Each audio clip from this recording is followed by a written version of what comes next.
Thank y'all for being here with me today, whether you're on the live stream or here in person. I'm Amy, pronouns they, she, he. I'm here to tax the rich, get healthcare for all, protect public education, enact real public safety, save our planet, and free Palestine. I'm going to start with a little bit about my professional background. I was a medical librarian and am a genetic counselor. I have drawn from these, the experience that I have drawn from these unique careers will shape my approach in Congress. As a medical librarian, I navigated a complex and ever-changing information environment. I helped patients, students, community workers, and doctors articulate the questions they wanted to answer. I then worked with them to find the resources that would do so.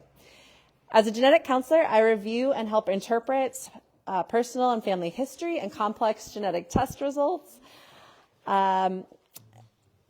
I discuss these complicated and often emotionally difficult topics with patients and their families to clarify harmful risks and identify helpful protective factors.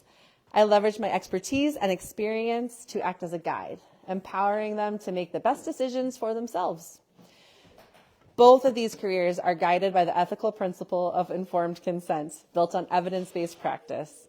In order to have healthy decision-making based on our values, we all need sufficient information and understanding that comes from trusted sources as well as self-trust. In Congress, I'll do the same.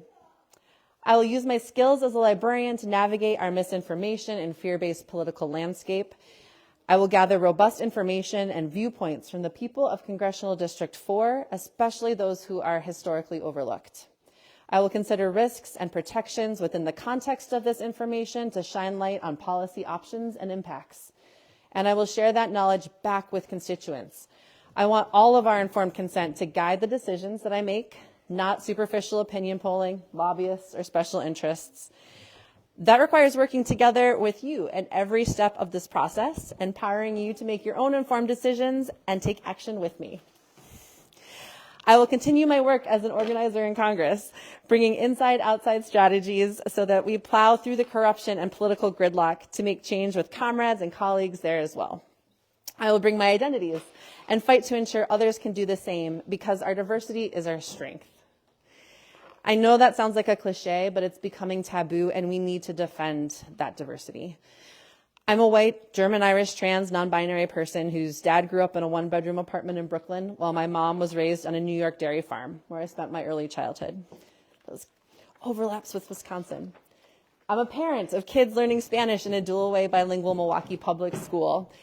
I left a job with benefits last year to protect my mental health and started a small business using my retirement savings. I've lived all over the country, from DC to Seattle. I've lived here for 15 years. And this is the place I call home, the place I decided to raise children and get involved with everything from ultimate frisbee to organized resistance, from marching for Donahue Hamilton to testifying against state surveillance. I received an undergraduate degree and graduate degree before I moved here, and now I have another bachelor's from UW Milwaukee and a master's from UW Madison. At the same time, I have received and continue to receive so much more education from being present in community with you all.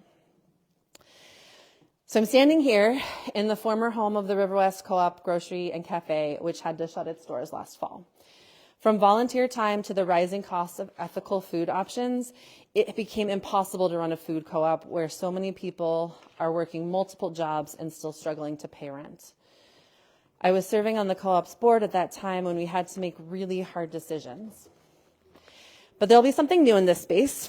People are resilient and resourceful, and we need, at a very fundamental level, these things that connect us.